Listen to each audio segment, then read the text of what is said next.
Hello friends, and welcome to week number 8 of the SISU Heart Project. So let's jump right into this week's recipient of the SISU Heart. And this person is somebody that I actually don't know personally, but that is Nick Bear from Bear Performance Nutrition.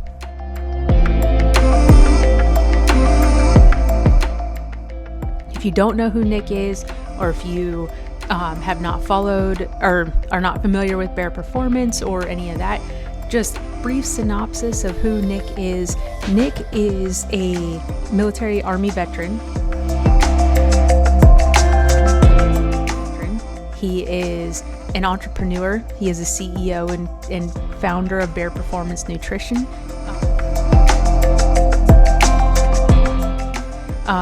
And he is a bodybuilder, an ultra runner, an Ironman, and just one hell of a model American. I discovered Nick actually the first year that I was training for my first half Ironman. And he was training, I came across his video because he was doing a journey from bodybuilding to completing an Ironman. And he had actually started being coached by Taryn Gassell. I think that's how you say Taryn's last name. And so Taryn, I had actually found by, he had his platform, he had all these posts of beginning triathlon videos. And so I started following a lot of his videos, and he started talking about this guy, Nick, that he was helping to coach, who was trying to go from being a bodybuilder to completing his first Ironman. And then so I came across Nick, found his nutritional supplements. He has a huge line now, and his story of how he started in the nutrition arena out of his dorm room in 2012, I think it was, when he was in the Army, and it's just grown. He went from working from his dorm room to now I can't remember how many square feet his newest warehouse is, and is looking for even more footage, and just that story alone is amazing. And Nick went through he lost his mom to aggressive ovarian cancer the year that he was training for his first full Ironman.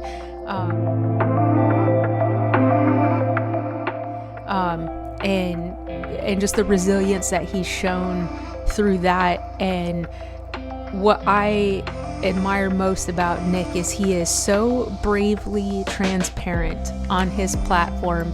He's not afraid to highlight all of the successes that he has, but he doesn't hide from the failures either. And I think that that's so incredible, and it's so inspiring to so many people. And he just embodies consistency.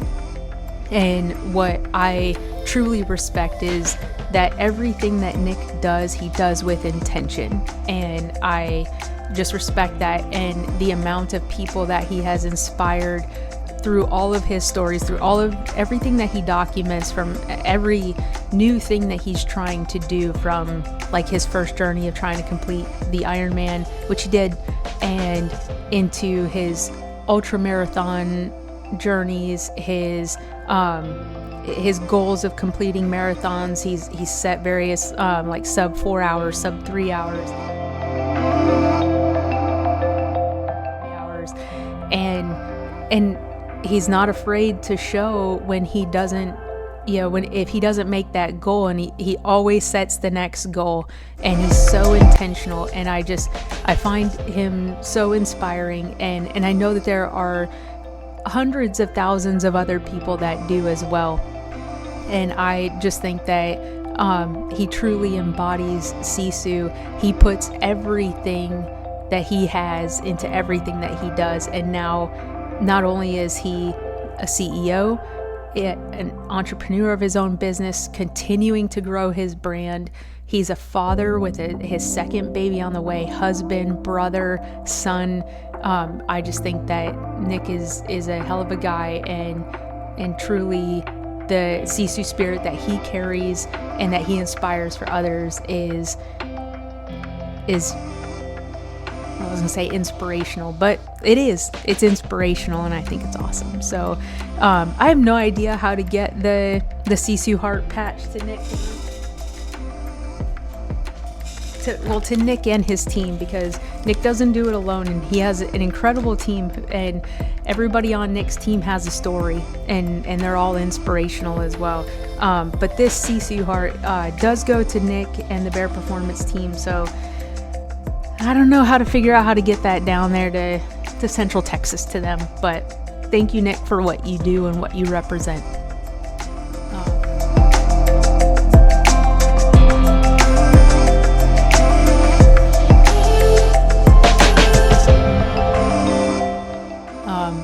Okay, switching into training. So this week, just going to touch a little bit on not necessarily the physical aspect of training, but I want to touch a little bit on a really important part of endurance, whether it's training for an endurance race or just enduring life, and that is the aspect of mental health and really taking care of yourself and knowing what you need and acknowledging what you need. And I'll say that I'll just put out a little caveat of potential trigger warning.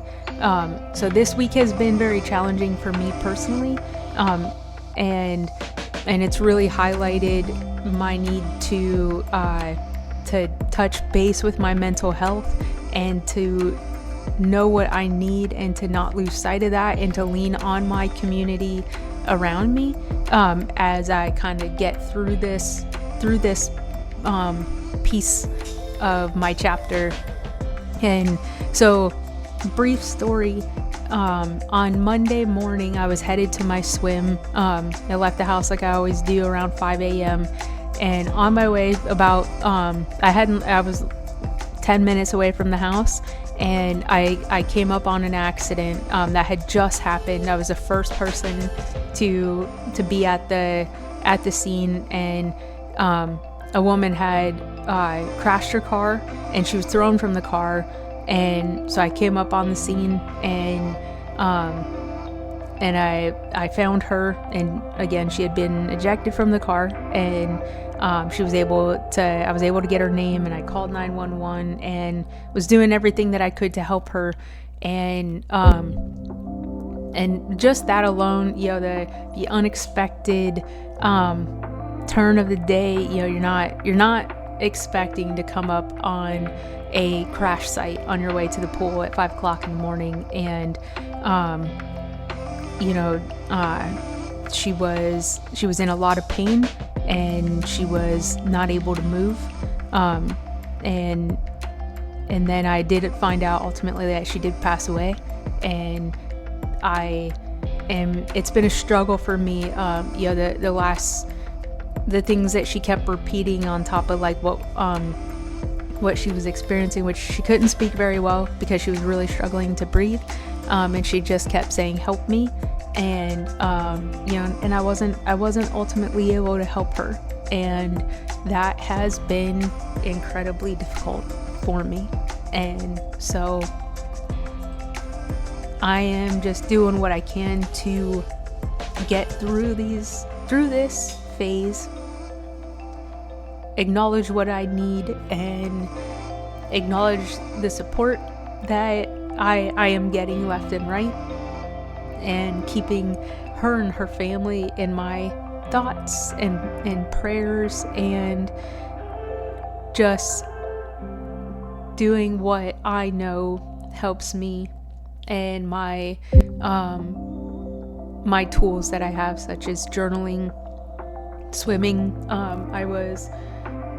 I went from there directly to the pool, and I did have my swim, which I don't even remember, I don't even remember the swim, one of those types of things where I was just kind of going through the motions, but I was breathing. And for me, that's really important, is breathing, because I do have a tendency to hold things in. And so that is that is where we are. And would love to hear if people have comments or tips on things that they do outside.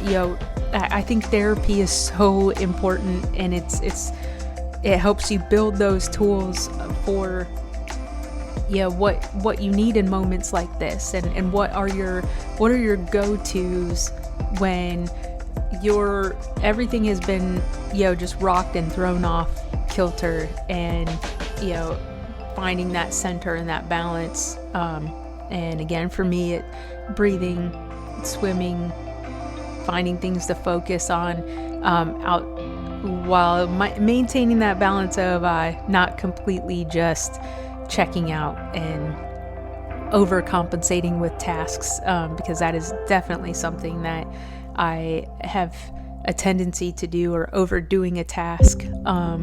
So thankfully I'm in this training, and I can keep myself accountable with doing doing the training and sticking with the training, and not overdoing that. So we're gonna keep this simple and short. It's not so simple. However, I just want to send out my heart to everybody, and whoever's watching these videos. I thank you for taking the time to watch the videos. I hope that everybody's getting something out of it, and please like, subscribe, send in your nominations for the SISU Heart at sisuheart2024@gmail.com. Follow me on Instagram, and thank you again to Nick and his team for constantly showing up, being the ambassadors of consistency and intentionality. And we will see you all for week 9. The stars align, we lose ourselves in the rhythm divine. Underneath the sky painted with dreams, we're chasing the echoes of silent screams. Caught in the spell of the cosmic night, where fantasies bloom in the pale moonlight. We'll let go of all that we know and dance in the